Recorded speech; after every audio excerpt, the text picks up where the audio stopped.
Entre Nos, con Patricia Arbulú.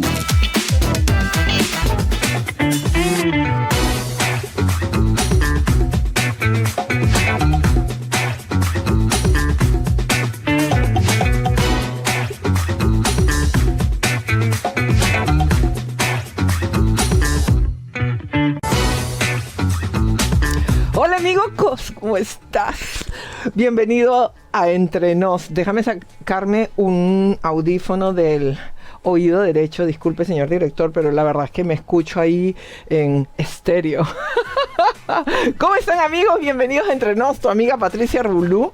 Espero de que tú, pues a buen recaudo. Muchísimas gracias por esa compañía hermosa, nadie como tú, para poder estar este tiempito, pues valorando lo mejor de ti. Muchísimas gracias, gracias infinitas. También quiero agradecer a nuestros amigos de Radio Mundo en Miami, en el sur de la Florida. Muchísimas gracias por su sintonía. También a nuestros hermanos de Panamá a través de Radio Panamá. Muchísimas gracias. Un apapacho sincero y fuerte. Gracias por dejarse sentir aquí en Entre Nos. A mi Perú, ante ese cariñito rico, lindo, pues un abrazo fraterno a través de PBO Radio, la radio con fe. Muchísimas gracias por su compañía tan especial. ¡Qué rico!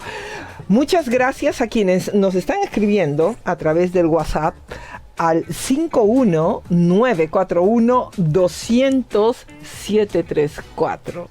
51941-200-734. Hoy estamos cargaditos de información.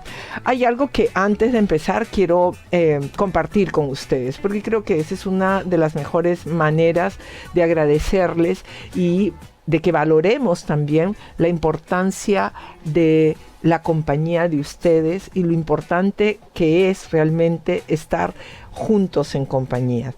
Hay muchos investigadores que han concretado, de acuerdo a sus estudios de la neurociencia, de que la amistad no solamente es agradable, sino que es un combustible para el cerebro. Y los estudios son muy claros. Dicen que el neurocientífico de nombre Ben Rain ha considerado que la conexión social como uno de los fármacos internos más poderosos que tiene el cerebro.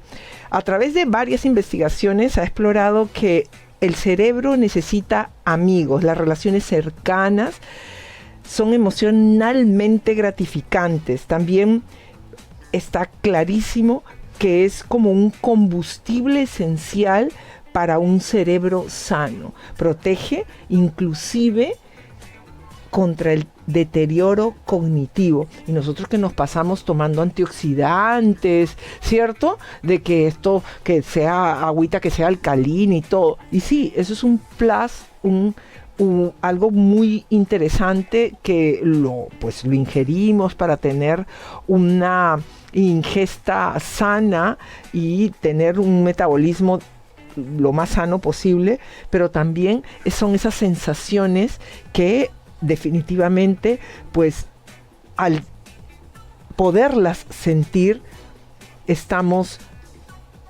despertando hormonas básicas, elementales, para poder tener pues esa conexión, ¿no? Y bueno, ¿cuáles son esas hormonas de bienestar? Se sabe que la dopamina, la oxitocina, la serotonina, que se disparan ¡pum!, al mismo tiempo, ¿no? Y eso precisamente ocurre cuando tú tienes una rica charla, ¿ah? Cuando te sientes en compañía, cuando te sientes bien, te sientes cómodo, no estás en esto de fingir, de hacer tu teatrito, de irte desvaneciendo y en ese desgaste de tratar de quedar bien con los demás, de agradar con los demás, ¿ah? Esa química de sentirse visto que tenemos evidentemente todos, hay algunos que la tienen ya exacerbada, ¿no? Demasiado, ¿no? Pero los seres humanos nos encanta saber que estamos vivos, aunque sé y sabemos, y algunos de nosotros conocemos a personas que disfrutan sus silencios, su soledad. También sabemos de que en algún momento de sus vidas, en algún porcentaje, alguno de ellos, pues cuando tienen esta interacción con los demás, se sienten mejor, ¿no? Entonces empieza evidentemente el cerebro a rejuvenecer, y esto ya está estudiado. Fíjate, la Universidad de Leiden en los Países Bajos descubrieron que las interacciones emocionales ricas activan el estriado ventral, la amígdala, la corteza prefrontal, regiones involucradas en la recompensa de la empatía y la regulación de las emociones. Esos momentos cotidianos como charlar en una cafetería o animar a un partido de fútbol, pues todo eso desencadena en una cascada neuroquímica. La oxitocina se refuerza, la confianza, los vínculos, mientras que también la dopamina y la serotonina empiezan a favorecer un equilibrio emocional. Entonces, esto ya está comprobado. Entonces, yo quiero invitarlos a cada uno de ustedes a compartir su presencia, su valioso tiempo, su ser, con los que más quieres, con los que te agradan, en una atmósfera que busque siempre sentirte bien, sentirte sano. Trata y evita pues circunstancias que te empiecen a enervar, a hacer sentir temeroso, a hacer sentir que podrías entrar en pánico o en miedo. Trata de buscar pues la paz, el placer y la armonía. Y dentro de todas esas cosas también sabemos de que vienen algunos momentos álgidos que depende mucho de nosotros, el tratar de controlarlo, de que no llegue a momentos pues en que podamos perder el control y entonces pueda generarse un conflicto, porque es muy normal que puedan ocurrir conflictos también en esta socialización, porque somos seres humanos y somos bastante complejos. Entonces, los estudios ya lo dijeron. Es bueno tener las mejores relaciones humanas, es muy bueno y aún mejor estar siempre con buenos amigos. Yo les pido a todos ustedes que cultiven esas lindas amistades. Bueno, espero de que siempre se sientan valorados, de que no se sientan desgastados, que se sientan siempre en una armonía de equilibrio con las personas que ustedes elijan compartir su existencia. Yo quiero agradecerles desde ya esta oportunidad que me dan de poderlos sentir, que me dejen sentirlos, y ojalá mi voz, mis ganas pueda llegar inclusive a tocarte el alma. Ojalá me lo permitas, un apapacho gigante a cada uno de ustedes donde se encuentren. Empezamos ahora entre nos. Bueno, les comento pues, hoy día no está Armando Guzmán, señor director. ¿Qué pasó? ¿Se congeló en Washington? ¡Ay, pobrecito! Ahora le escribo a mi Armando, parte del alma. Oiga, que el clima está, no saben la cantidad de vuelos que han sido cancelados y otros atrasados por las tormentas. Bueno, es que cuando la naturaleza empieza a hablar y empieza a enfadarse, pues ni modo. Por eso hay que respetarla, ¿no? Y prever. Por eso es que está también la tecnología. Bueno, les voy a hablar más adelante, ojalá nos dé tiempito, si no mañana, de otro estudio que ha salido con eso, porque yo les he hablado todos estos días de lo bueno que es la tecnología, ¿no? Pero también ya hay grandes hallazgos que creo que es excelente poderlos compartir, ¿no? Para poder siempre estar en control. Aquí en los Estados Unidos de América, pues ya saben de que se está, entre otras cosas, tratando de encontrar un equilibrio en este lado del occidente donde pertenecemos todos nosotros que nos estamos sintiendo y nos estamos escuchando y donde especialmente dirigimos el programa Entre Nos, ¿no? Entonces este lado del continente latinoamericano, americano, ¿cierto? También está Cuba, ¿no? Y Cuba ya está clarísimo que tiene pues ya 67 años de una dictadura que tiene subyugado a un país donde es una célula viva, constante de producción de estrategia de conflictos para este lado del continente. Eso está comprobado, ¿no? Nosotros, por ejemplo, los peruanos, no podemos olvidar de que los partidos políticos y estos movimientos terroristas que hemos tenido y aún tenemos remanentes como Sendero Luminoso en algunas áreas del territorio peruano, la verdad es de que tenemos que estar claros que cuando hubo un conflicto, por ejemplo, con la toma de la embajada de Japón, cuando se estaba haciendo el cumpleaños del embajador de Japón en el año 97, ¿no? Y estuvieron casi 4 meses capturada por el grupo terrorista MRTA, pues el presidente de aquel entonces era Alberto Fujimori, entre tantas cosas que se dio como estrategia para la liberación, ¿no? de los rehenes, fue precisamente que el presidente Alberto Fujimori viajó a Cuba a hablar con Fidel Castro y pedía a Cartolini, el jefe del MRTA, pedía que inclusive los llevaran a Cuba. Entonces, siempre Cuba es la generación de la estrategia de la célula de estos movimientos, ¿ya? Muchos dicen, bueno, pero el comunismo no existe. Por ahí hay algunos que, pues, te dan esta respuesta. Pues, a ver, el concepto, ¿ustedes lo quieren maquillar? ¿Ustedes quieren evadir el concepto en su esencia? ¿Quieren ustedes maquillarlo tal vez para poder ingresar a través de la democracia y tener un debate tal vez con alguna otra persona que piense realmente y acepte y respete las instituciones dentro del marco democrático? Entonces ustedes tal vez la quieran maquillar en concepto para decir que no existe, para blanquear el concepto, para entrar por las ranuras. Solo así puedo entenderlo.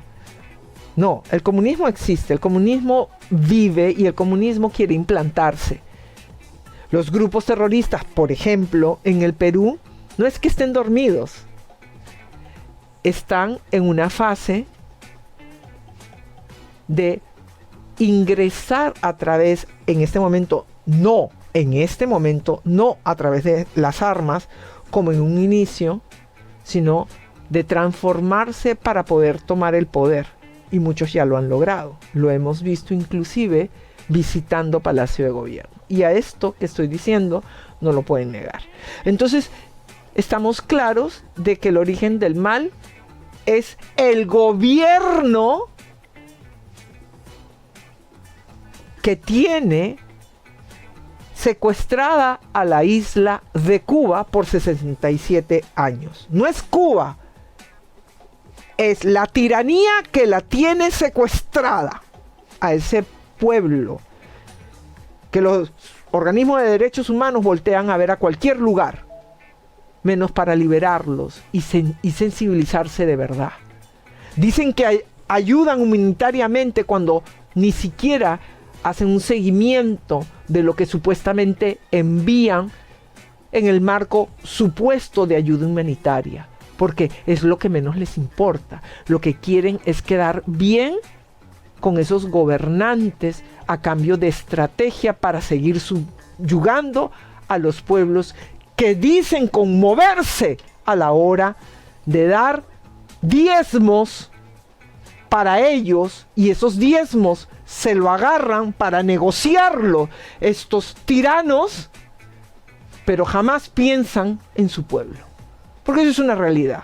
El presidente Donald Trump aquí en los Estados Unidos de América lo tiene claro, y una de las estrategias es precisamente cerrar lo que viene a ser la ayuda, ¿no? Porque muchos dicen de que Cuba está así por el bloqueo norteamericano. Ah, sí, no me diga. 67 años entonces han podido subsistir. Ah, ellos son magos. Entonces no saben nada de lo que es un bloqueo y quieren maquillar las cosas. Porque qué bloqueo, si hacen negocios con varios países, inclusive compran pollo que a duras penas se lo entregan al pueblo cubano y se lo reparten en la cúpula de estos cancerberos de sus propios hermanos en la isla de Cuba, ¿no? Porque los mantienen así, bajos, flacos, casi desnutridos, para que no puedan tener la fuerza de poderse rebelar lo suficiente, los educan lo suficiente para poderlos emprender y comunicar y que les sirvan de soldados de milicias, pero con alimentos de pobreza en el alma y pobreza de alimentos para que los pueda mantener fuertes. Si no, usted vean pues a esos dinosaurios quienes tienen por 67 años en este gobierno a Cuba, que se la pasan entre Fidel a Raúl, de Raúl a Díaz-Canel, y así se la pasan, ¿cierto?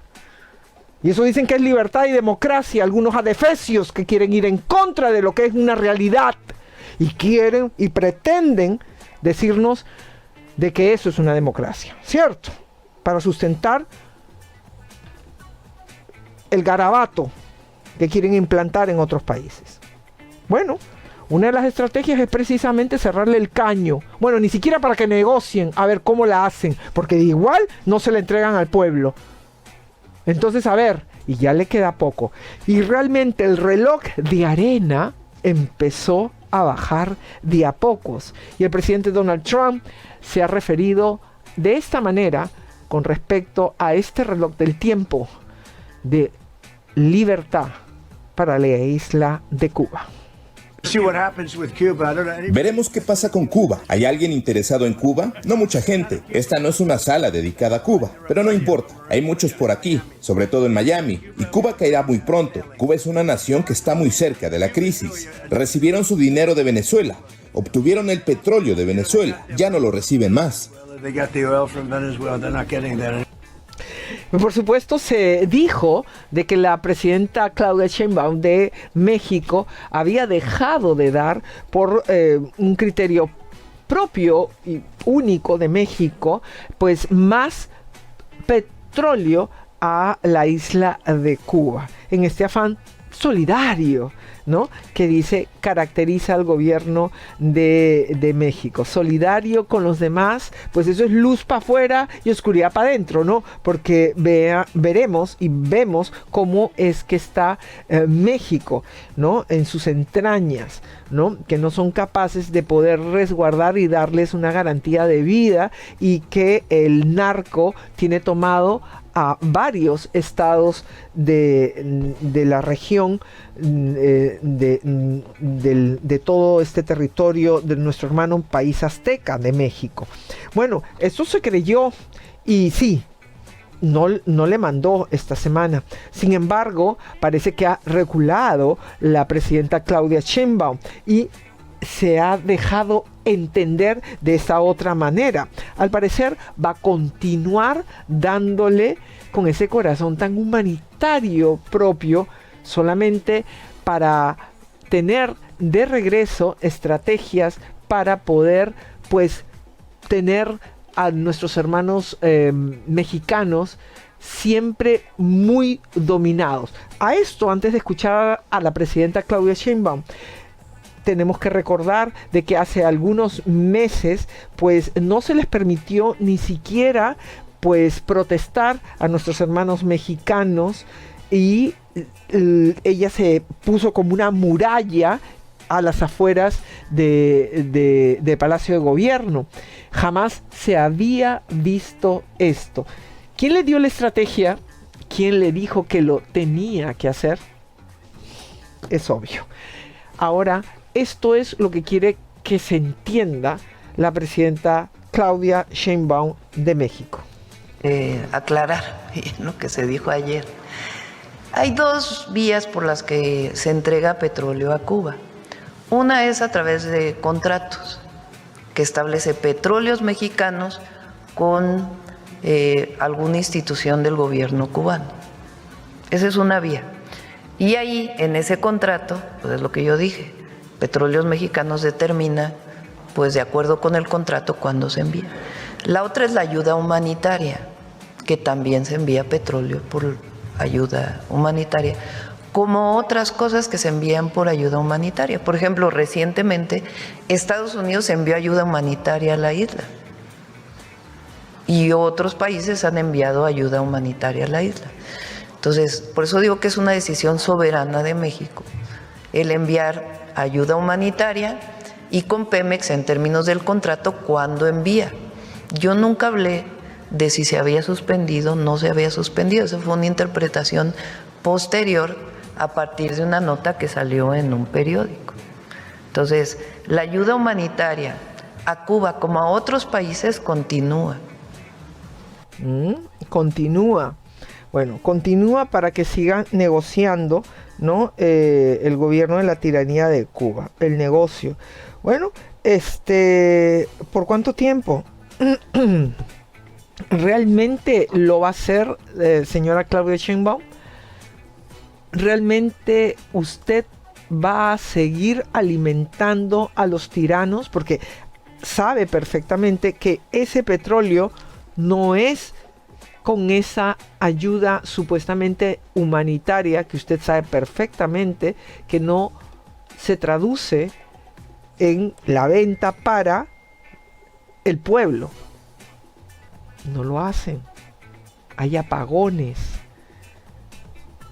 Hay colas interminables.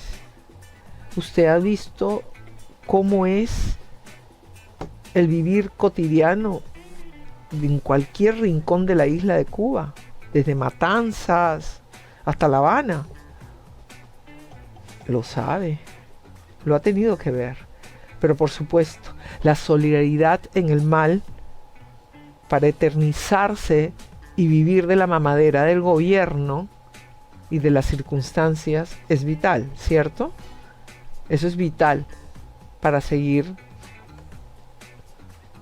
coactando las libertades y el progreso de un país, no solamente de Cuba, también de México.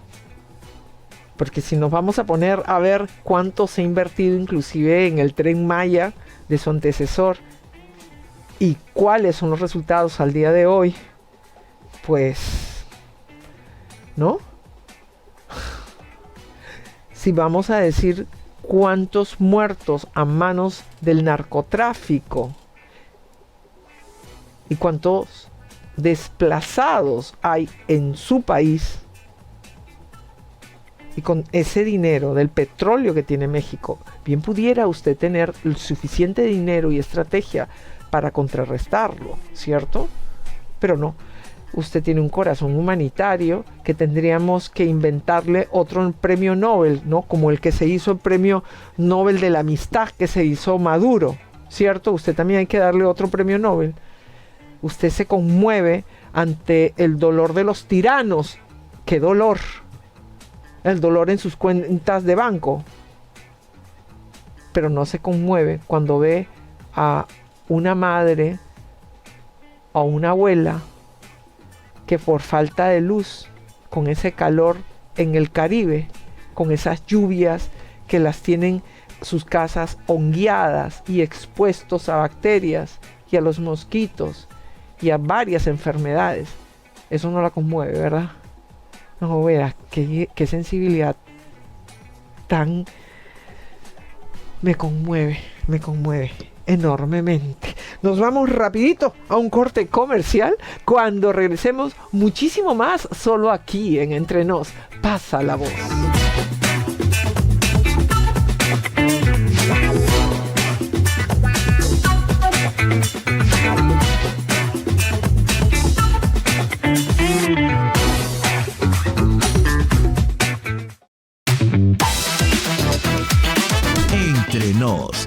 Patricia Armbulú.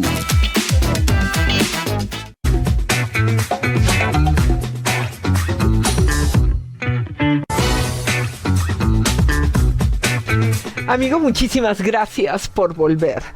En Panamá se está dando un evento muy importante que ha congregado a varios países de América Latina y el Caribe en el marco de la CAF, el Banco de Desarrollo de América Latina y el Caribe, ¿no? Perú está siendo representado por la ministra de Economía, Denise Miralles. Es lo que más o menos nos está dando esa cobertura en todos nuestros medios, porque hay cosas que evidentemente están llamando poderosamente la atención. ¿Ustedes imaginan que hubiese ido José Gerí a la CAF a Panamá después del Chifagate? Escándalo, ¿no? Bueno, entonces por eso es de que ha ido en su lugar. Asumo que pues prefirieron que vaya la ministra de Economía, ¿no? Entonces está la ministra peruana Denise Miralles, que está buscando atraer inversión global, ¿no? En esta agenda de crecimiento, ¿no? Veremos pues y le deseamos las mejores de las suertes. Ha ocurrido algo de último minuto, y es de que el presidente Daniel Noboa del Ecuador llegó con parte de su gabinete y se tuvo que ir de emergencia. Y es que ha ocurrido un hecho muy interesante en el Ecuador en las últimas horas. Ha habido allanamientos de parte de la Fiscalía del Ecuador por unos hechos de corrupción, ¿no? De recibir algunos dineros de algunos otros candidatos que habían sido pues parte del correísmo, ¿no? Entonces ahí hay un revolú muy grande que se ha dado. Pero allá en el Panamá están 7 jefes de Estado, ¿no? En este foro económico internacional. Entonces cabe la pena mencionar algunos. Está María Pía Adriasola, José Antonio Kast, Rosa Villavicencio, Gustavo Petro, Lula da Silva, el presidente anfitrión, el presidente de Panamá, José Raúl Mulino, Maricel Cohen, Bernardo Arévalo, Andrew Holness, Daniel Noboa se tuvo que retirar, Sergio Díaz Granados, ¿no? Y entonces aquí se está debatiendo muchas cosas, ¿no? El presidente Lula, por ejemplo, dijo que la cercanía geográfica con la mayor potencia militar del mundo, Estados Unidos como el elemento inescapable, ¿no? Petro, aparte de decir un montón de cosas que dan pena, planteó la necesidad de realizar una alianza total con todas las Américas, comenzando por los Estados Unidos, ¿no? Sí alcanzó a decir algo el presidente Noboa, que luego tuvo que irse de emergencia. Dijo que Latinoamérica debe estar junta y a los criminales debemos tratarlos como tal, como criminales, porque se pasan de país en país haciendo un desmadre. Bueno, entre otras cosas. Hay algo que aquí está muy interesante, y fíjense ustedes, hemos hablado con el ex jefe de inteligencia del Ecuador. Él es un analista político, es el coronel Mario Pazmiño Silva, y hemos hablado precisamente de lo que viene a ser esta frontera, ¿no? Ecuador-Colombia, son 600 kilómetros que están en un conflicto, y que el narcotráfico y el delito, el crimen organizado está dando un dolor de cabeza severo, ¿no? Entonces le hemos preguntado varias cosas al coronel Mario Pazmiño. Empecemos esta entrevista. Mario Pazmiño es jefe de inteligencia del Ecuador, junto con la periodista Saudia Lavoyer. Han hecho este libro impactante, Los Juegos del Poder, Espionaje y Control de la Información. Usted, como ex jefe de inteligencia del Ecuador, ¿qué nos puede usted decir después de estas investigaciones reveladoras de su libro? Primero hay que partir de un análisis situacional rápido. Uh-huh. Ecuador y el gobierno tienen un proceso de improvisación gubernamental permanente con 3 potenciadores que agudizan el problema. ¿Cuáles son estos 3 potenciadores?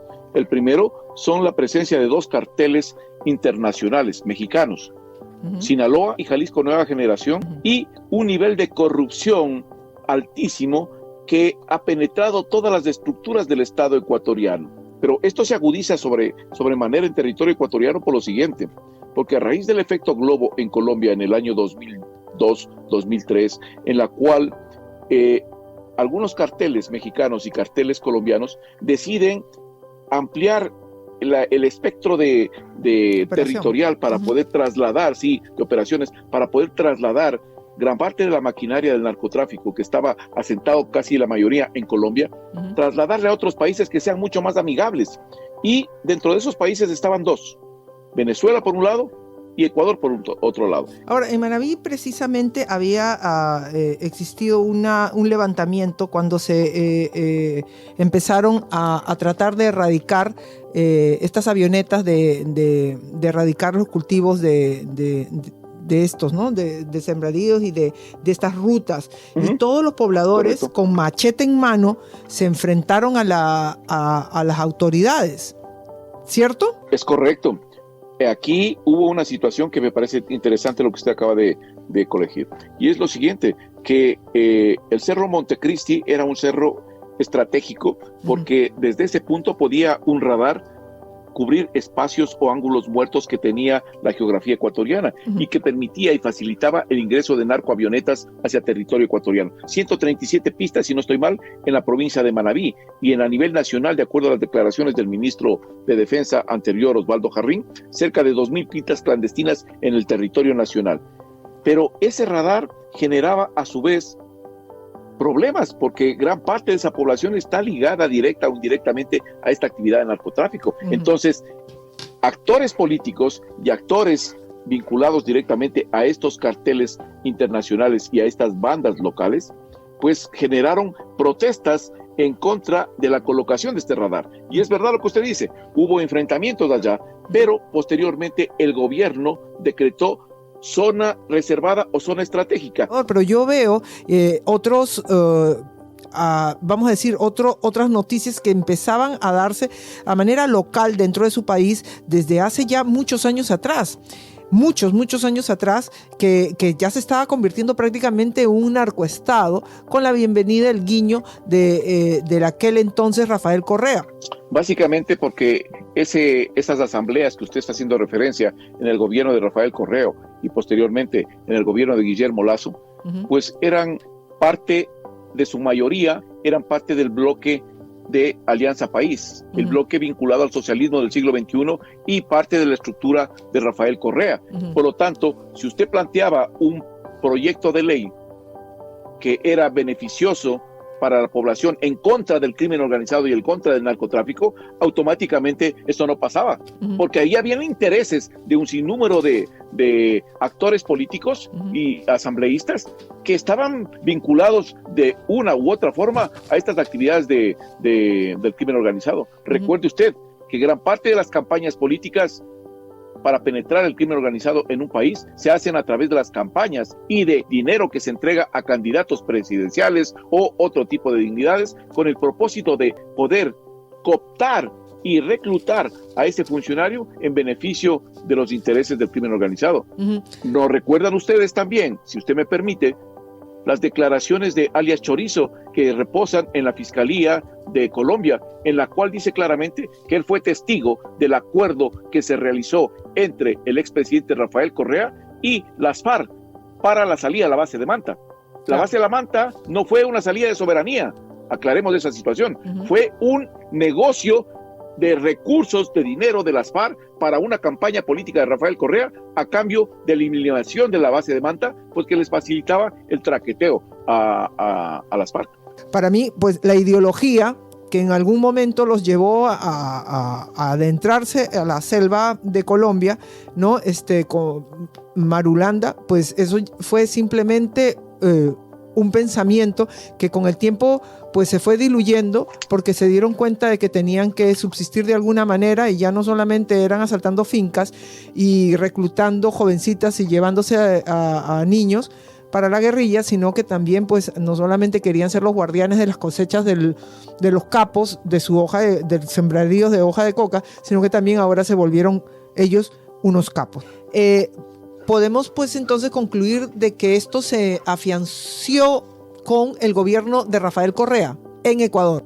Indudablemente que sí. Okay. Esto cobró más fuerza porque se dictaron un sinnúmero de leyes que beneficiaron al crimen organizado transnacional. Se generó una burbuja burocrática que al momento está en la administración del Estado ecuatoriano, y esto le dificulta al presidente actual, al presidente Guillermo Lasso, el poder articular nuevas políticas públicas que vayan en beneficio de la sociedad, porque siempre va a haber un torpedeo permanente sobre las acciones del gobierno, pues la mayoría de las personas de la administración pública pertenecen a este movimiento o a este partido político, del cual tenemos como referencias los altísimos niveles de corrupción que se gestaron en la administración del señor Correa.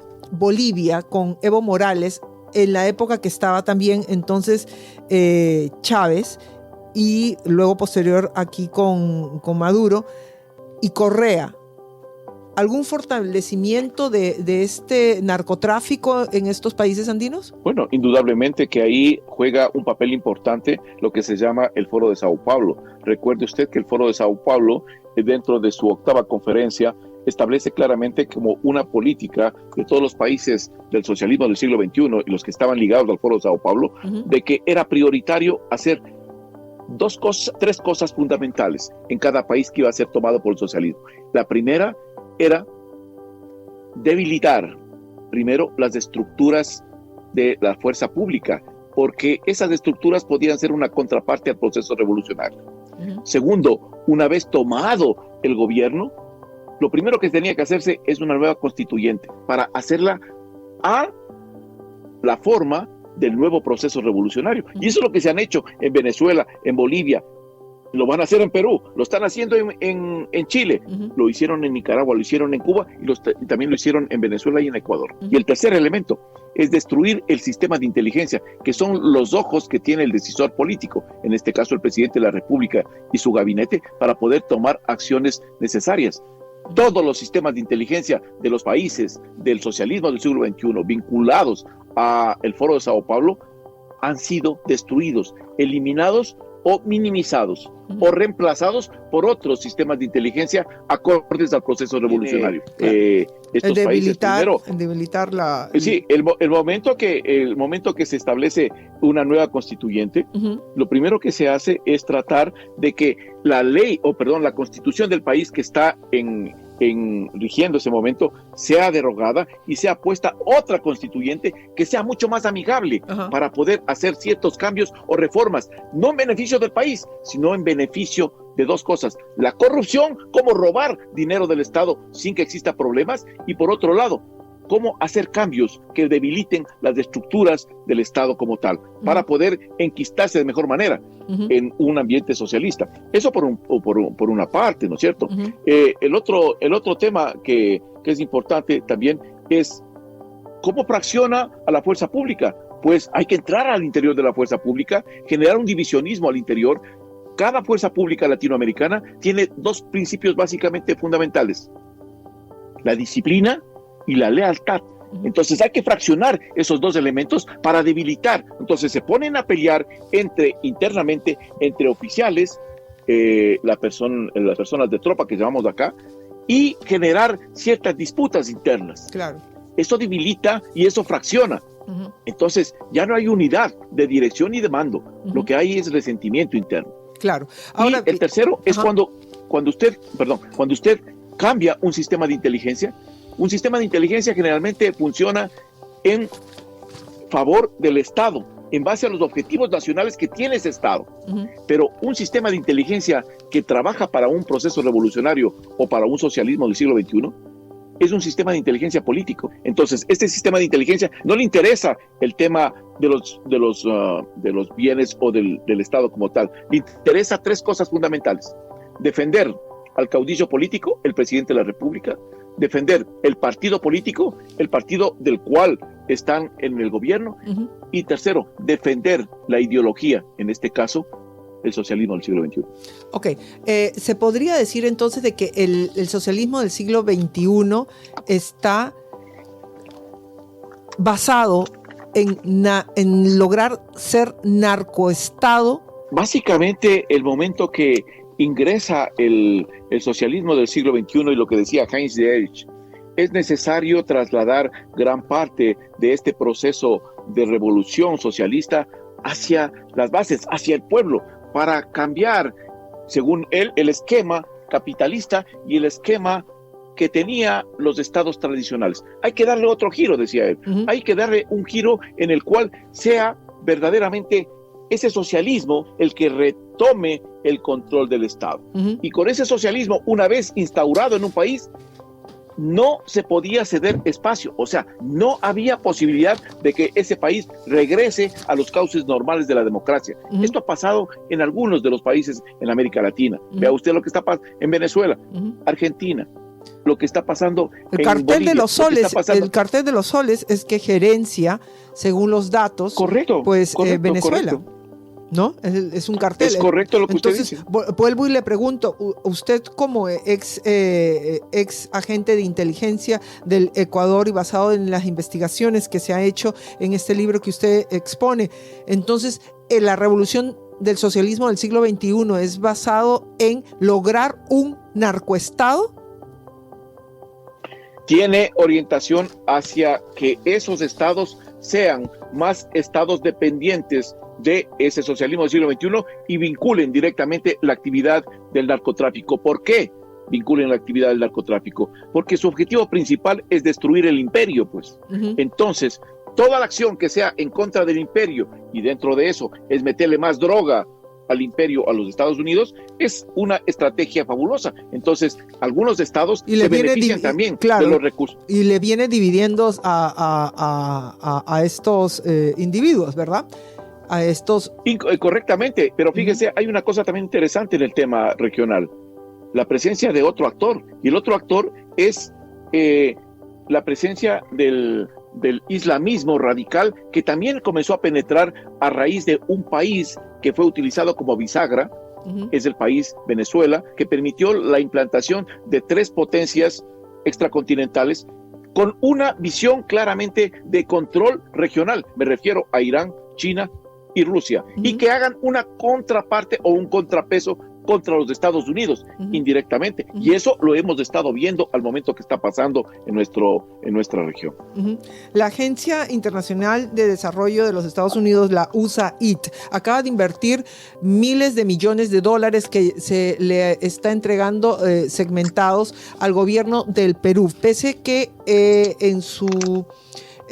durante la campaña el partido, a través del hoy presidente Pedro Castillo, el Partido Perú Libre, dijo de que iban a votar a esta agencia. Y esta agencia, entre otras cosas, pues pone bases militares en los países de América Latina y, entre otras cosas, de ayudar a que el país prospere, ayudarlos en todos los sentidos. O uno de sus grandes propósitos también es combatir el narcotráfico. ¿Usted cree que vamos por el mismo camino de convertirnos entonces en un narcoestado y ser parte de esa revolución del siglo XXI?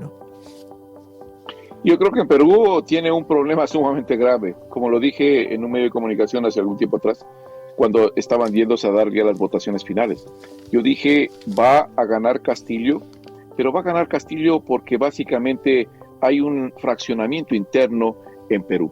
Y ese fraccionamiento interno está apuntalando a esa corriente del socialismo del siglo XXI, en la cual diferentes actores internacionales estaban apostando y estaban influenciando en territorio peruano para que se consolide esta acción del señor Castillo allá, tomando en cuenta que él tiene ciertas vinculaciones anteriores con algún partido, algún movimiento revolucionario, terrorista. En este caso de lo luminoso, sí, terrorista.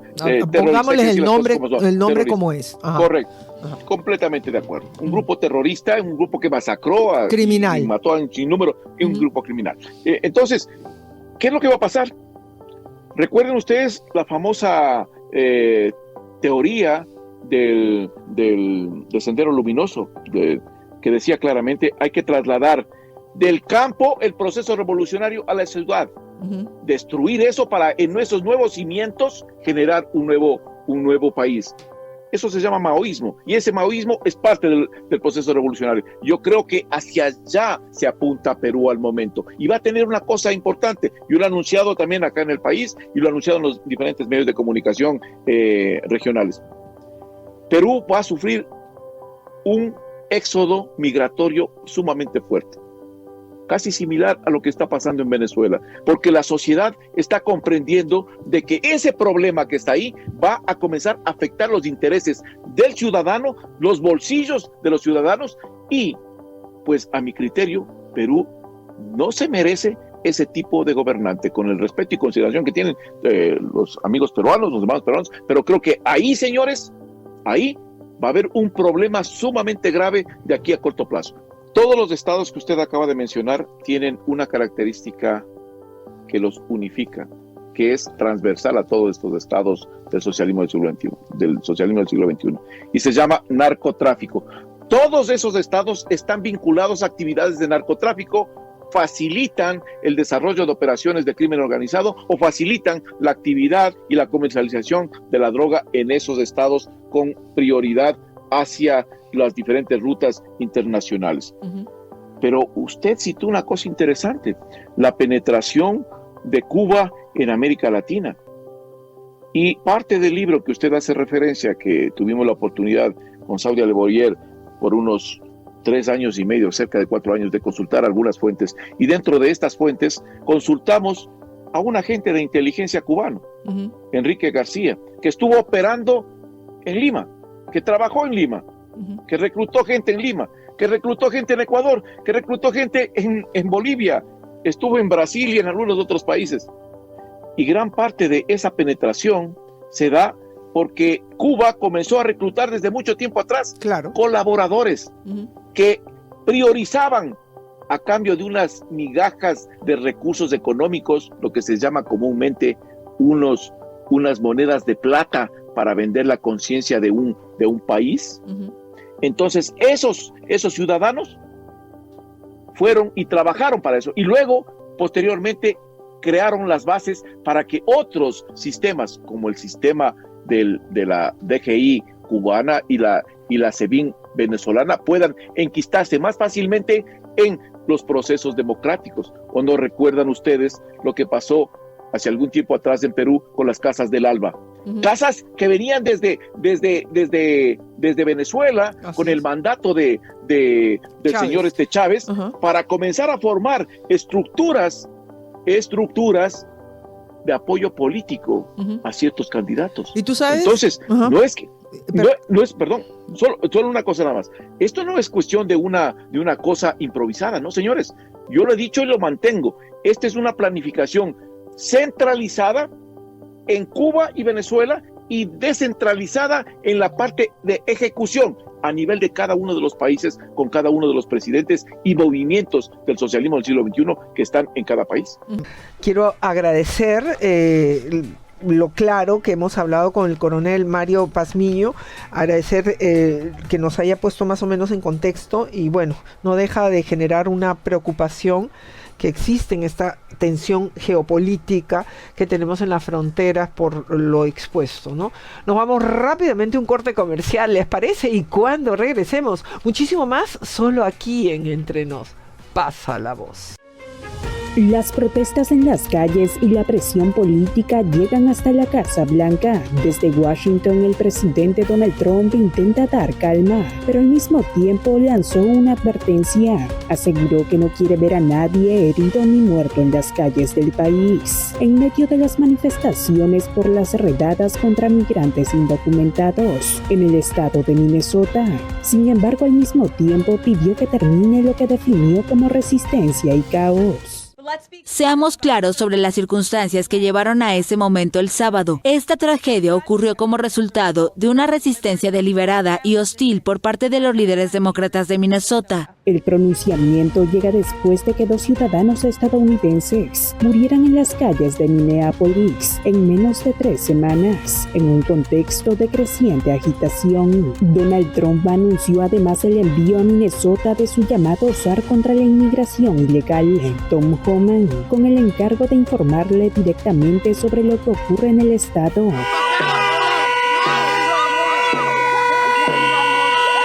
Homan es un veterano del Departamento de Seguridad Nacional y ha estado a cargo de políticas de control en la frontera sur y de deportaciones de inmigrantes en situación irregular. Así, entre mensajes de autoridad y llamados al diálogo, Minnesota continúa entre protestas.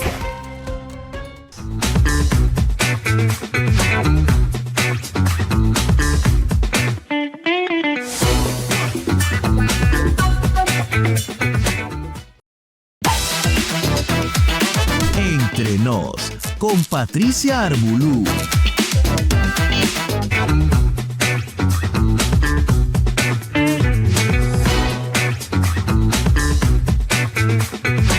¿Cómo están, amigos? ¿Qué tal? Muchísimas gracias por volver. Nos están escuchando a través de esta señal radial en Radio Mundo en Miami. Muchísimas gracias. Radio Panamá en Panamá, en el Perú a través de PBO Radio, la radio con fe. Muchísimas gracias a todos. Gracias por escribirme al 51-941-200-734. Muchas gracias. Es el momento de presentar a una mujer. Él es una política, una abogada, y está en esta carrera frente a estos meses, escasos meses, a las próximas elecciones que tendremos en el Perú, elecciones presidenciales, elecciones generales, donde vamos a elegir en el marco de la democracia que la contempla nuestra Constitución. Los peruanos saldremos a votar tanto en el exterior como en territorio peruano a senadores, a congresistas, vamos a tener cámara alta, baja, y a presidente, ¿no? Lo cierto es de que en este momento tenemos a una invitada. Ella es, como les decía, una mujer, una abogada, una persona que ha demostrado con hechos la valentía que es fundamental cuando estuvo de procuradora en el caso de Odebrecht. Cuando yo hablo Odebrecht, pues me entiende este lado del continente perfectamente, con esta empresa de origen brasileño que se esmeró en crear un departamento donde utilizaban dinero del Odebrecht precisamente para quebrantar y avalar a algunos políticos para que los beneficie en licitaciones. Tenían un departamento específico, esta corporación de Odebrecht de origen brasileño, tenían el departamento de aceitada. ¿Ah? Increíble, salían millones de dólares. Y bueno, nuestra invitada en su momento fue la procuradora del caso Odebrecht y fue la que denunció hechos fácticos tácitos que ha llevado incluso a expresidentes hoy por hoy a ser recluidos por corrupción en nuestro hermano país, mi Perú. Entonces, tengo el enorme placer de presentarles a la señora Catherine Ampuero, que va al Senado por Renovación Popular, partido político de tendencia de derecha en el Perú, y ella va con el número 4 al Senado. ¿Cómo está, señora Catherine Ampuero? ¿Cómo está básicamente el Perú? En este momento existe mucha inestabilidad política en nuestro país, y eso es gracias al actual presidente de la República, Fernández Gerí, con todo lo que se ha visto en lo que ha acaecido, pues, de que se le ha visto de una manera absolutamente irregular entrando a un chifa, ¿no? Con una capucha, escondiéndose, negociando prácticamente pues ahí con este empresario chino, y no ha sido la única vez que lo visitaba, sino lo ha visitado también en su local que estaba cerrado. Entonces yo creo que cada día más nosotros volvemos a ser muy tolerantes con el tema de la corrupción.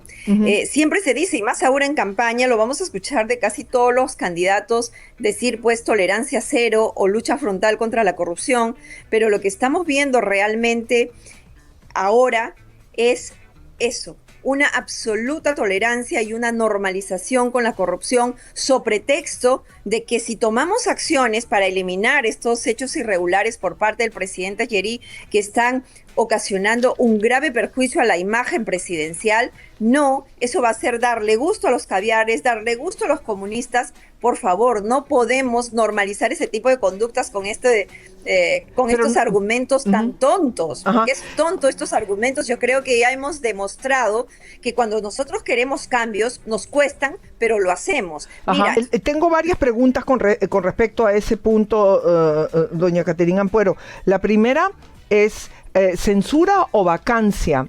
Porque se está diciendo de que lo que quieren es hacerle una censura y que esa no es la manera, tendría que ser una vacancia. ¿Nos podría explicar, sacar las orejas de burro, en qué consiste, cuál sería más rápida, cuál beneficiaría al país? Yo creo que se tienen que tomar medidas inmediatas. Es verdad, ya existen como 6 pedidos de censura.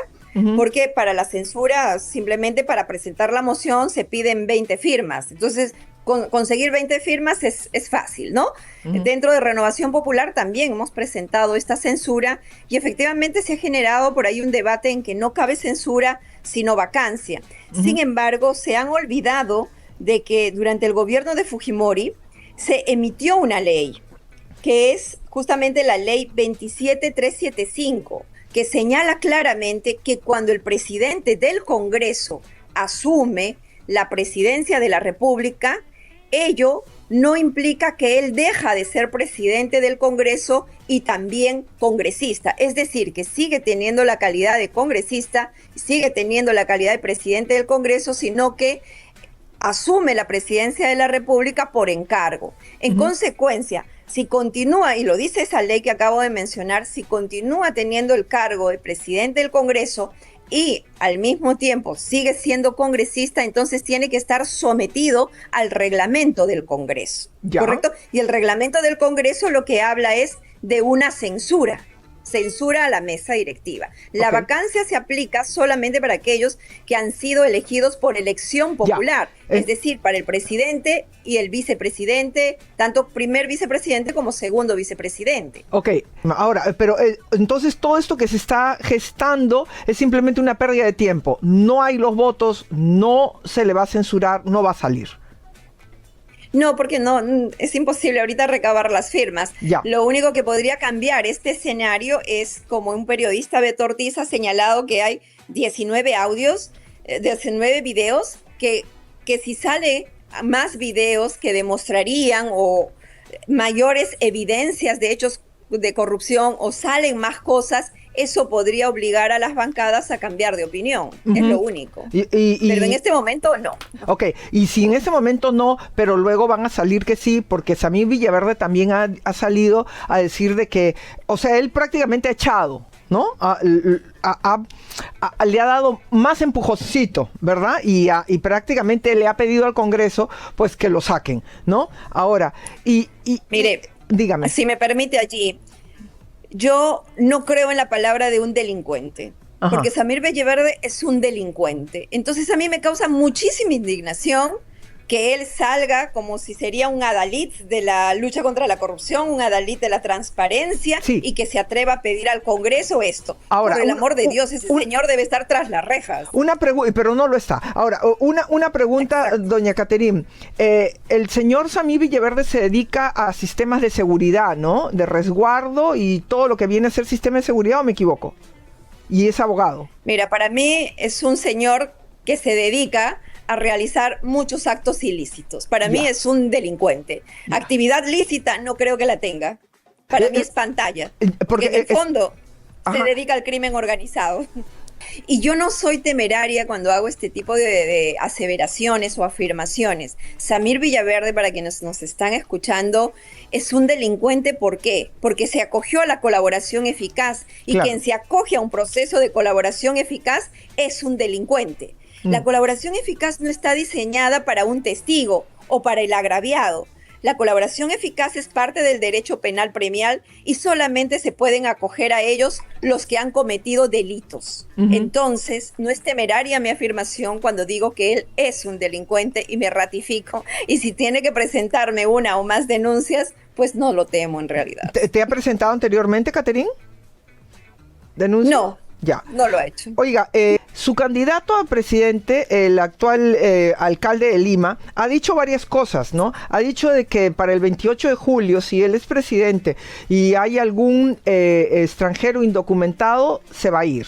Ha mencionado en específico a los venezolanos. Ha mencionado en Junín, donde ha hecho prácticamente la apertura, ¿no?, de campaña, de que ahí va a trasladar la capital del país. Otra de las cosas que me llama poderosamente la atención, ¿usted está de acuerdo con estas dos cosas que ha dicho su candidato? Bueno, en la primera parte, nosotros estamos viviendo una alta crisis de inseguridad ciudadana. Y las cifras nos están demostrando de que la mayor parte de personas que están incurriendo en este delito, principalmente de extorsión, sicariato, que es lo que más nos está afectando, son ciudadanos venezolanos. Y es por eso que estas declaraciones de Rafael, ¿no es cierto? Y lo que me parece importante, sí, hay que tomar medidas drásticas frente a una situación que se ha vuelto absolutamente incontrolable en nuestro país y que más bien va en ascenso y que definitivamente está agravando oponiendo en muchísimo riesgo nuestra vida, nuestra integridad física, la salud, especialmente de los transportistas. Pues hay que tomar medidas extremas. Y una de esas medidas es esa, como también, por ejemplo, el denunciar el Pacto de San José para poder retirarnos de la Corte Interamericana de Derechos Humanos y poder plantear inclusive sanciones que impliquen la pena de muerte para delincuentes, pues, por ejemplo, que se encuentren en flagrancia de violación de menores de edad, por ejemplo, o de sicariato o extorsión.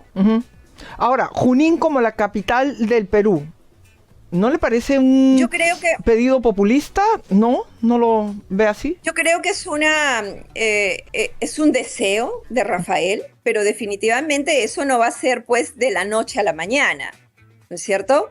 Es un deseo, es un sueño en todo caso que él tiene, que si es que asume como presidente de la República va a tener que trabajar, si es que así lo desea, va a tener que trabajar para lograr ello, ¿no? Pero esto no es que él asume y va a decir, no, ahora empiezo a despachar desde Junín. No, de ninguna manera. Basado en todo lo que usted es y hacia dónde va, el papel de China, que se va a dar más, ¿no? Evidentemente, está interviniendo con un presupuesto bastante generoso. Bastante importante, ¿no?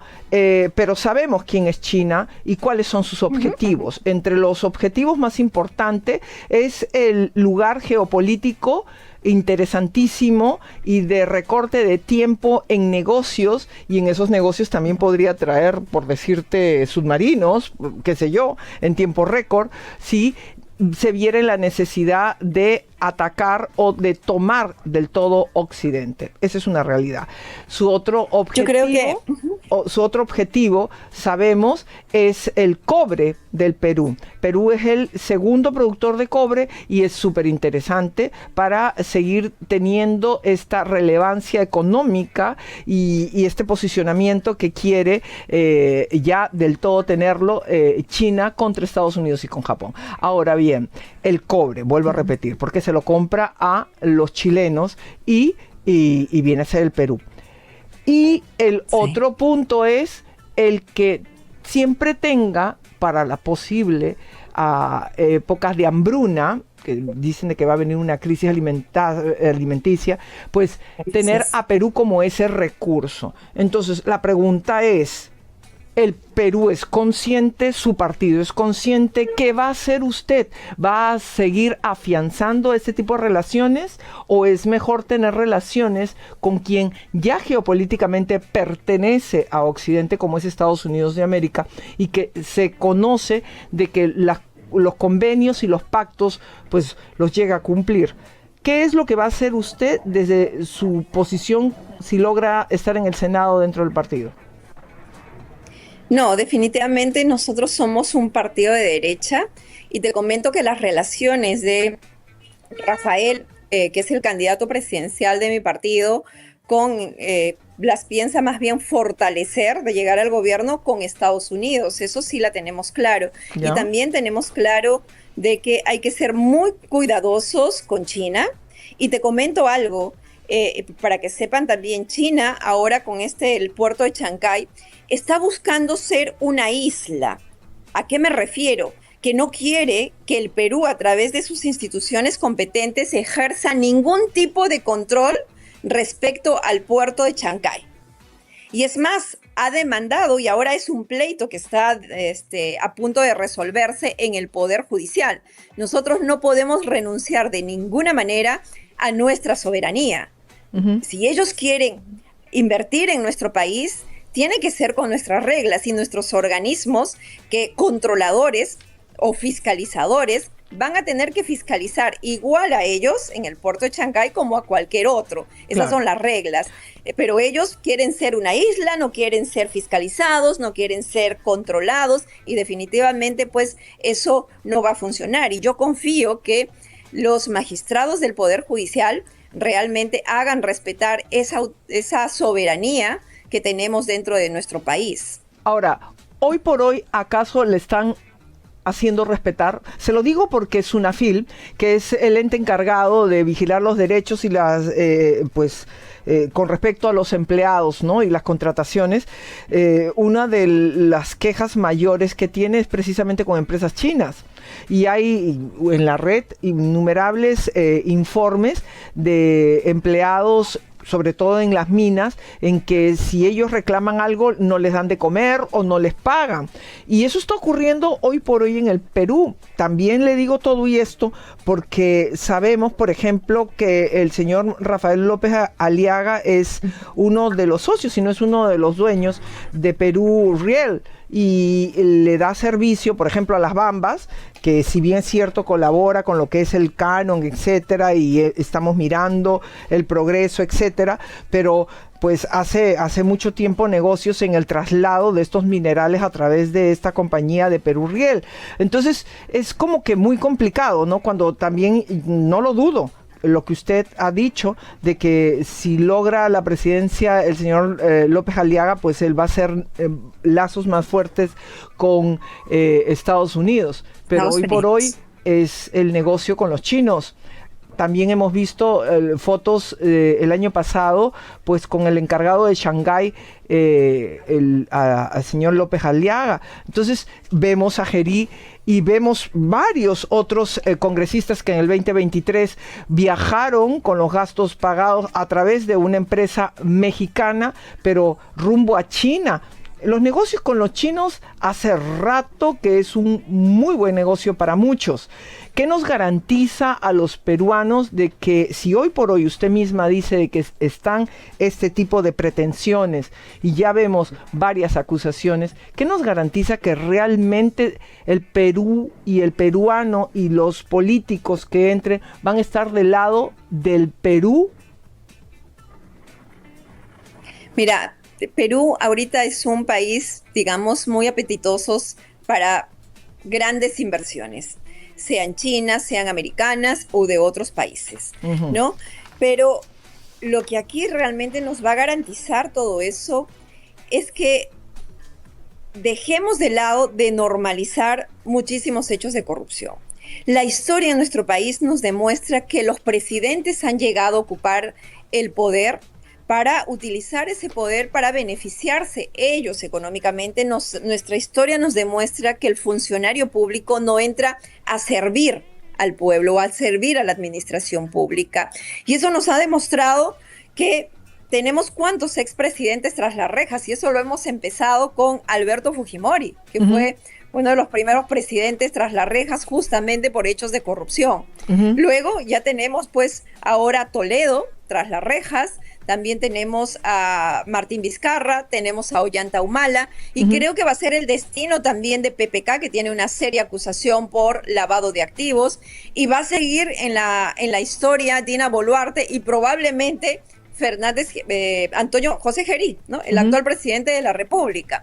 Entonces, pareciera como que no hemos aprendido. Y esto yo creo que es una responsabilidad conjunta, no solamente de quienes llegan al poder, porque finalmente quienes llegan a gobernarnos es por el voto popular. La concesión a 30 años que se ha hecho con el puerto de Chancay es un acto que está fuera de los intereses del Estado peruano. Mira, yo no puedo decir que está fuera de los intereses del Estado peruano esa concesión, porque tenemos que revisar bien, y sinceramente ¿la revisarían yo no he revisado ustedes? Completamente, yo no tengo ningún problema en revisarlo. Ok.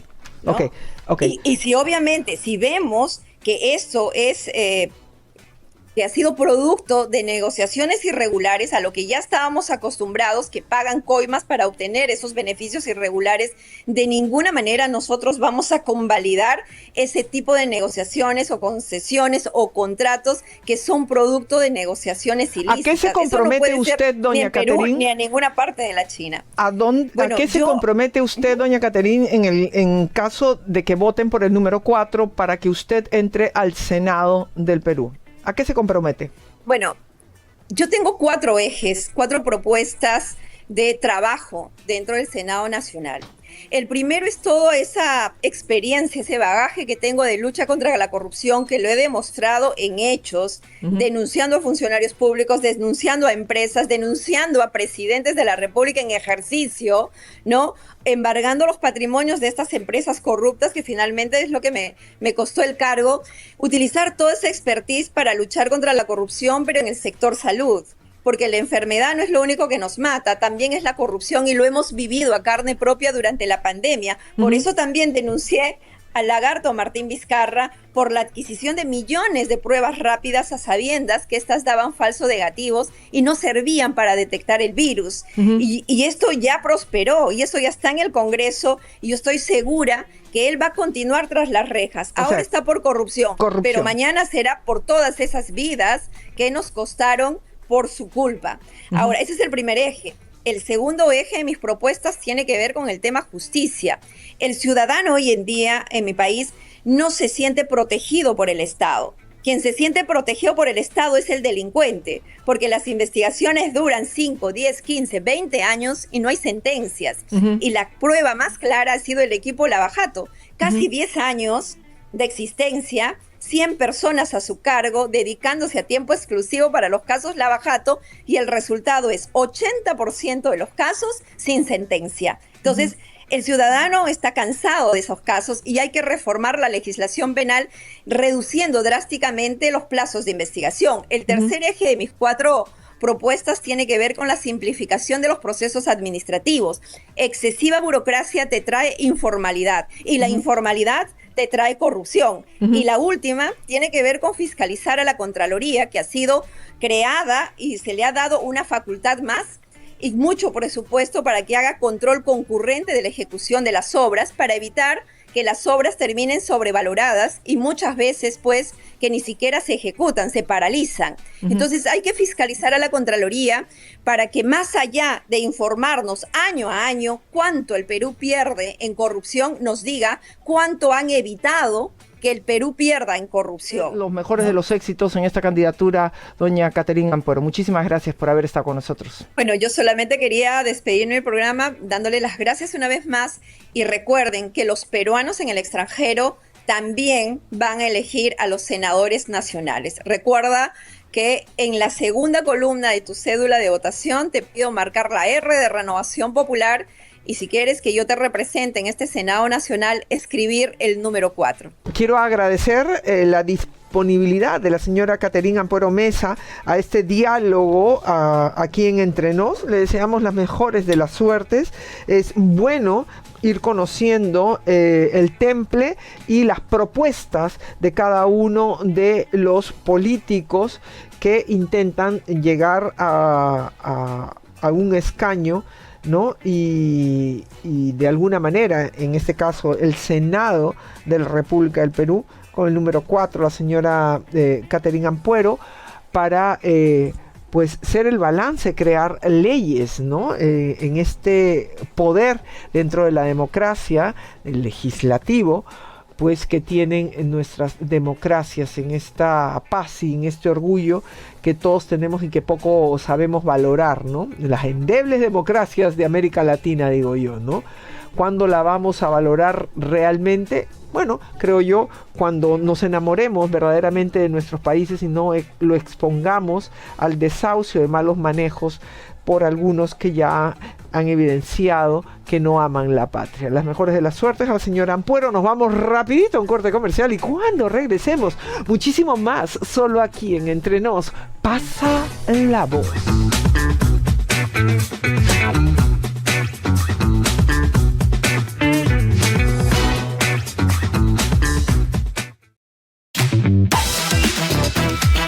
Entre Nos, con Patricia Arbulú.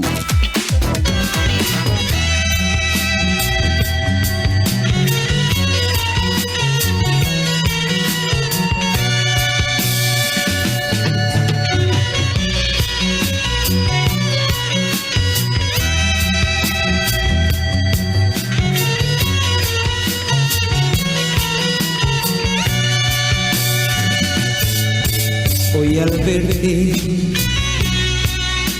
con otro amor así, sonriendo tanto, yo me quedé. Amigos, muchísimas gracias por volver, señor director. Eleve la música. ¿A quién se la dedicas, hipocresía?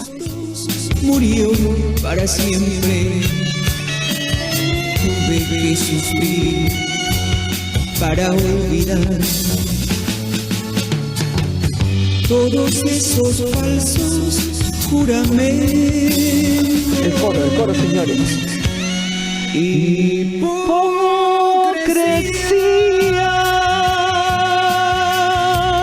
Morir de sed teniendo tanta agua. Morir de amor fingiendo estar alegre.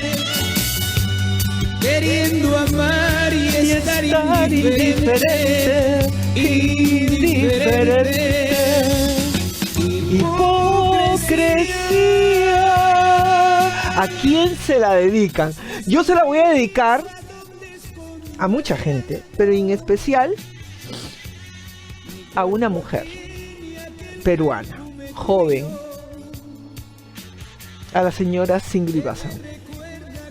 ¿Por qué se la dedico? Hace poquito, hace un mes, ella dijo que se lanzaba, ¿no? Que se lanzaba a la reelección, nada más y nada menos. Cuando la hemos visto iracunda, decir de que era imposible, que eso no, que la mamadera, que cómo es posible. ¿Y qué? Dio a luz y necesita mamadera. Sí, porque estuvo gestando hace poquito. Necesita la mamadera del gobierno.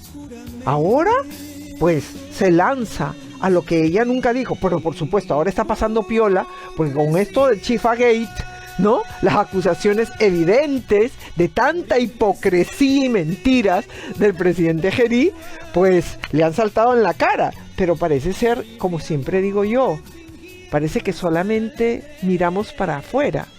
¿Y acaso no vemos lo evidente? La señora se está lanzando en esto, pues, que ha sido un tablero conjunto, ¿no? De este grupo de izquierda Venceremos. Sí, aquel tablero de izquierda que inclusive pertenece, ¿no? El hoy reo por terrorismo Guillermo Bermejo, ¿no? Otro que también se la podría dedicar es a Guido Bellido, que no se ha hablado mucho, pero el 9 de enero, que ya estamos terminando, pues lo limpiaron prácticamente de estos vínculos contra el Perú, o sea, con sendero luminoso, los vínculos por los cuales se está evidenciando, y hay evidencias. Pero bueno, con esto como la libertad, él puede tener libertad de ideología y juntarse con todo el mundo. A ellos se lo dedicaría. Pero hoy tengo el enorme placer yo de presentarles a ustedes pues a Hugo, el creador de los pasteles verdes.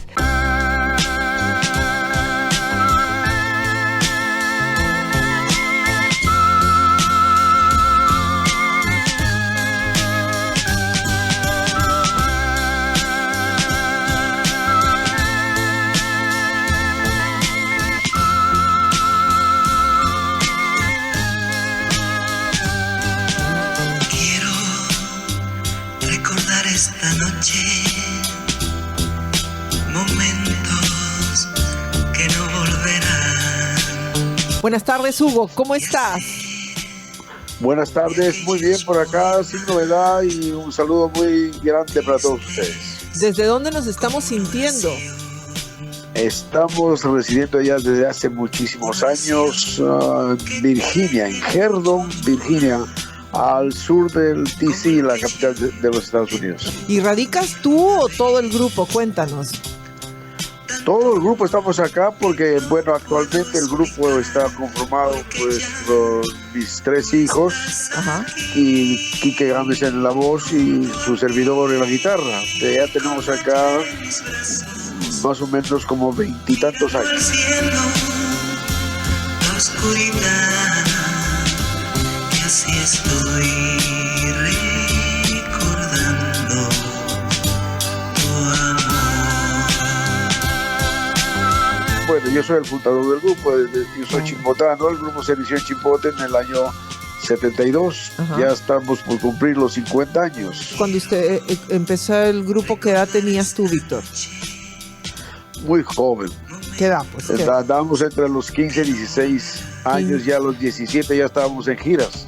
Ah, jovencito. 17, 18. ¿Ya? Salimos de Perú cuando tenía más o menos 20 años, 21 años. Bueno, eran chibolos todavía. ¿Y cómo hicieron con los estudios? O sea, así tipo Luis Miguel, a distancia. ¿Qué? No. Nosotros seguíamos los estudios ahí en Chimbote, en la Gran Escolar San Pedro, la secundaria primero, y después el superior fue el Colegio Regional de Chimbote, el Corechi. Ajá. Ahí estudiamos, mi hermano estudiaba metalurgia. Ajá. Y yo estudiaba administración de empresas. No sé que tienen tus ojos, no sé qué tiene tu boca, que dominan mis antojos. Y vamos a empezar a nuestra actividad en febrero del próximo año. ¿Y dónde van a empezar las giras? Estamos ya confirmado, es en New York y Newark.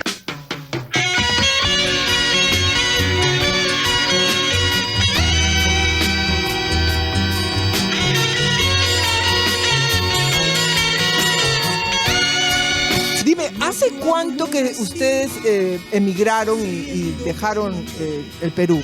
Bueno, físicamente, porque están ahí igual. Sí, salimos a la primera gira, salimos en el 1977. ¿Ya?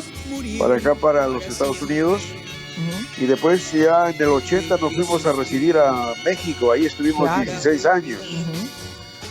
Uh-huh. El 96 ya decidimos venir a residir acá a los Estados Unidos porque nos habíamos ganado unas visas de la residencia.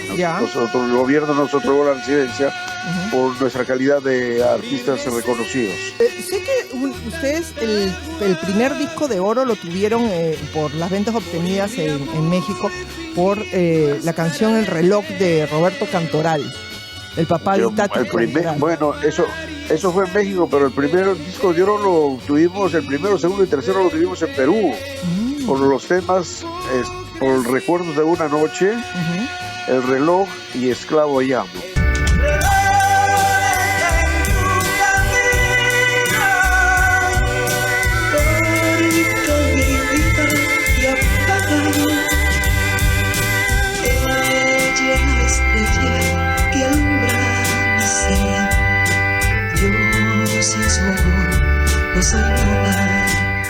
Dime, ahora, con todo lo que ha cambiado en la industria discográfica y estas premiaciones, sé que en algún momento también estuvieron ustedes teniendo muy buenos números para los Beatport, pero todo el mundo ahora ansía acariciar el megáfono de los Grammys.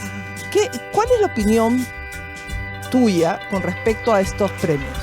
No, parece que solamente está muy centrado en el mercado mexicano. A base de eso se refiere el Grammy Latino y no veo yo artistas sudamericanos. Yo pienso que, particularmente pienso que están como que no solamente para los mexicanos, sino para el que dé más platita. Eso es lo que creo yo. Yo también. ¿No? También, yo creo que sí. Sí, eso es cierto. Bueno, eso siempre es el estilo de todos los premios, ¿no? De la cuestión. Por ejemplo, allá en Perú nos decían, para celebrar el disco de oro de Recuerdo de una Noche. No, el disco no es de oro, solamente está bañadito de pintura dorada, nada más. Sí. Claro. No, eso es así. Ese es un negocio nada más. Es verdad. Quiero recordar esta noche momentos que no volverán y hacer de aquellos poemas tristes como una oración. Siempre a todos los músicos, los artistas nos gusta que cuando vayamos a un concierto a tocar, que tanto el público se vaya contento, el organizador se quede contento y nosotros también contentos con el sonido y el público. Y eso es muy importante. Y la paga, sobre todo. Algunas veces, eso de la paga, algunas veces es un poco ficticio. No creas de que... No te puedo creer. ¿Te han cabeceado en algún momento? Claro, porque no más. En todos sitios se cuecen habas. No te puedo creer. Eso te han hecho. Bueno. En México, acá, en Perú, en todos sitios. Y asumo de que la primera vez que te ocurrió ya tomaste como tus medidas, ¿no?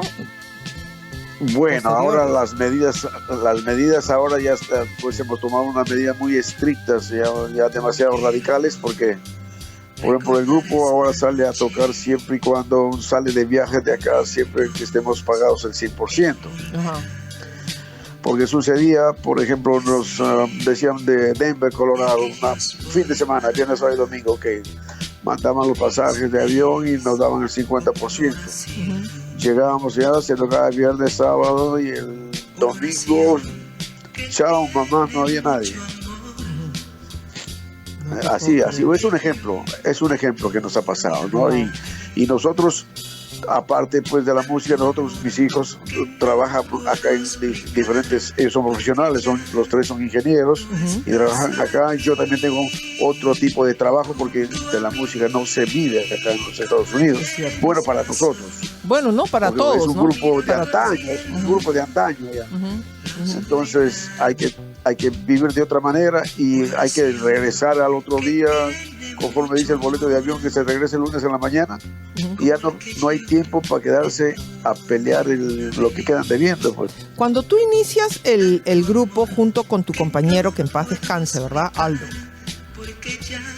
Aldo entró después. El grupo lo inició con mi hermano. Tú y tu hermano. Ya. Sí. Empieza ustedes el grupo y fueron invitando a otros. ¿Cuántos de los originales han quedado, aparte de ti? Los que sobreviven. Sí. Bueno, más bien vamos a hablar de los que ya se fueron.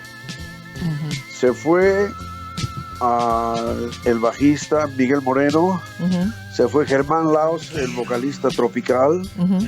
Se fue Fernando Arias, también fue nuestro segundo vocalista a la salida de Aldo. Se fue Aldo y se fue... Hay otro más que no recuerdo, pero soy mi hermano. Son 5. ¿Por qué se separan? Pues, ya sabe, cuestiones económicas mayormente. Ese es el problema principal. Y en esa época pues estaba nuestro promotor ayer, Alberto Maraví, de la disquera Infopesa, y pues agarró y le firmó un contrato a espaldas mías a Aldo como solista, para asegurarse, me imagino, qué sé yo. Entonces ya cuando Aldo me dice, ¿sabe qué? Me voy a retirar del grupo porque voy a trabajar con Alberto Maraví, me firma un contrato y ya me dio dinero, ya no puedo hacer nada. Eso fue le ofrecieron más dinero, pues. Y eso fue todo. Cuando tú decides formar el grupo y luego pasa estas divisiones, asumo que en algún momento dijiste de dónde saco una voz, de dónde saco el partner, ¿cómo fue ese momento? Bueno, el grupo se inició allá en la urbanización el 21 de abril y la urbanización El Carmen, porque nosotros pertenecíamos a la Legión de María, en la Iglesia Católica. Entonces, en la parroquia San Francisco de Asís, ahí teníamos, éramos acólitos, no alcohólicos, acólitos, los que ayudan al padrecito. Sí. ¿Has sido tú acólito? ¿Has sido acólito? Claro. Anda, mira, claro. Pues, ya. No, que no te alucines. Mi hermano también éramos acólicos. Ahí se inició el grupo. Porque un padre americano, tenía una guitarra y teníamos solamente un amplificador chiquitito ahí. Y un amigo nuestro de ahí de la organización del 21 de abril tenía una guitarra, el León Solar, tenía una guitarra eléctrica. Y en los 70s, al principio de los 70s, una guitarra eléctrica era muy rara, ¿no? En cualquier sitio.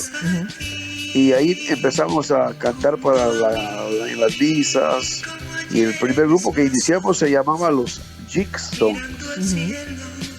Era mi hermano César, un bajista, Ángel, no recuerdo ahorita su apellido. El grupo Jigstones. ¿Y quién le pone esos nombres? Hablando de nombres raros que ponían antes los padres, así tipo calendario, ¿de quién le pone esos nombres? Nosotros pusimos el nombre de los Jigstones, no sabíamos ni lo que significaba, pero como sonaba bonito, Dios mío, ahí le pusimos. Y en la batería ahí estaba nuestro amigo Jorge Rosario y yo en la guitarra.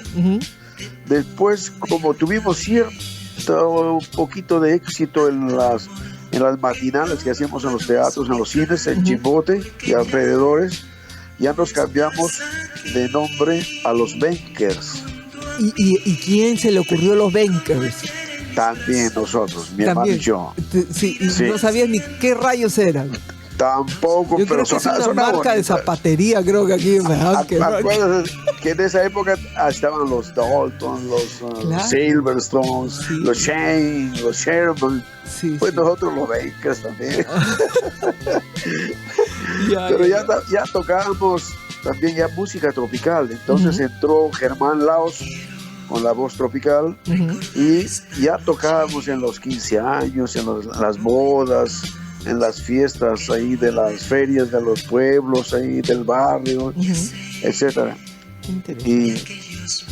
Pero decidimos de que los Benkers no coordinaba con el tipo de música que ya estábamos haciendo. No, los Benkers tocando el cumbia, imagínate. Así que ya un día decidí poner el nombre de los Pasteles Verdes, así de improviso salió los ¿Pero Pasteles de dónde? Verdes. ¿De cómo? ¿Cómo que Pasteles Verdes? No tiene ninguna anécdota, solamente salió así como los amigos de la escuela. Pero rarísimo, porque Pasteles Verdes, discúlpame, a ver, Pasteles Verdes, o que le han salido hongos, o otro pastel, pues hermano, ¿no? O sea, digo yo. Bueno, allá en Perú en esa época, no solamente era por eso, sino también la gente muy morbosa pues ya nos relacionaba con, ya sabes, con la droga, pues. Pastel verde. Por eso te digo, de la blanca y la marihuana. Claro, pasteles verdes, qué alucinante. Hipocresía es mi sonrisa donde escondo el llanto. Mi cuerpo tiene aquel perfume tuyo que me recuerda cómo estoy sufriendo y que de celos yo me estoy muriendo. Oye, dime una cosa, ¿cuántos hermanos hubo? ¿Cuántos hermanos? Solamente en la familia somos 3 nada más. Mi hermano César, que ya falleció, y quedan mi hermana Betty Acuña y yo, y tengo una hermana de parte de padre también. Mi mamá murió muy joven. Mi mamá prácticamente no disfrutó de los éxitos de Pasteles Verdes porque justamente en el año 74 que sale Los Play de Recuerdos de una Noche, y mi mamá se muere en el 75 al año nada más de cáncer. ¿Pudiste estar junto a ella en el momento, en el proceso? Sí. Lo atendía. Yo ya tocaba con el grupo, entonces ya tenía algo de fondos ahí, y pues lo llevaba a mi mamá al hospital, para Trujillo, para Lima, se operó en ese barco. ¿Ustedes se acuerdan de un barco que llegó a todos los puertos en Chimbote que se llamaba Hop? Claro. Ya, ahí se operó mi mamá en Salaberry, en el puerto de Salaberry. Se operó del seno, pero se hizo, ya estaba muy tarde, porque se había hecho metástasis y falleció. ¿Tuvieron algunas palabras últimas? ¿Tú sabías cuándo era ya el final? Mi mamá, pues siempre me decía, hijito, yo no me quiero morir, me decía. Hijito, yo no me quiero morir, quiero que me ayudes. Pues es algo anecdótico, porque mi mamá hasta pensamos de que le habían hecho daño, ya sabes cómo se acostumbra ahí en el norte, pero llevar a los brujos a la casa para que hagan sus misas ahí, para que lo curen, y era pura viveza, no, estos tipos que por sacarnos el dinero, pero le hice todo lo que mi mamá me pidió. Lo hice, lo que me pedía, porque quería ir para allá, para acá, todo. Ya teníamos algo de fondos. ¿En el último momento estuviste tú? ¿Cuando Sí, falleció una madrugada. Vivía pues ahí en la casa, en el Carmen, la organización del Carmen, y ya estábamos esperando prácticamente unos 2 días antes de que iba a fallecer mi mamá, porque ya no había salvación. Mi papá nos avisó, ¿verdad? Como a las 3 de la mañana falleció tu mamá. Mi mamá se llamaba Victoria Leca. Mira, caramba. Pero no, dicen de que mueren cuando los olvidamos, ¿no? Precisamente en estos días que hemos conmemorado el Día de los Muertos, ¿no? El día de... Mi mamá justamente fue su cumpleaños el Día de Todos los Santos, el 1 de noviembre. Imagínate tú. Y ahora asumo de que ella descansa sus restos en Perú, en Chimbote. Ahí en Chimbote, sí, ahí en el panteón del Carmen, no es el Carmen, el panteón del Chimbote, el cementerio, de Ladera del Norte. Pero bueno, nunca dicen de que ellos nunca mueren realmente, solamente cuando los olvidamos, ¿no? Sí. Es así, y la tienes muy presente, y eso indica que ella está ahí, está siempre presente. Claro, ¿no? Yo pienso que ella también ha hecho mucho por el que triunfemos nosotros, con sus rezos. Hay una palanquita ahí con un Señor. Angelito desde el inicio prácticamente, ¿no? Ya es muy tarde para poder amarte, es hora de dejarte seguir la indecisión. Es tu vida, sigue con esa vida, cediendo cada día ante el mejor postor. Oye, muchísimas gracias por esta charla, Víctor Hugo. Muchas gracias por la buena música. Gracias por 5 décadas de esfuerzo, sacrificio, y sobre todo de esa pasión por la música y por ser un peruano de calidad de exportación. Muchísimas gracias. No, gracias a ustedes por invitarme a conversar, y cuando gusten ahí sacamos otras anécdotas. Claro que sí. Un gran abrazo, se te quiere. Chao. Ya, muchísimas gracias y saludos para todos. Muchísimas gracias a este gigante Víctor Hugo Acuña, que pues nos dio las delicias de la creación de este gran grupo musical de talentosos y orgullo peruano, junto con su hermano César en su momento.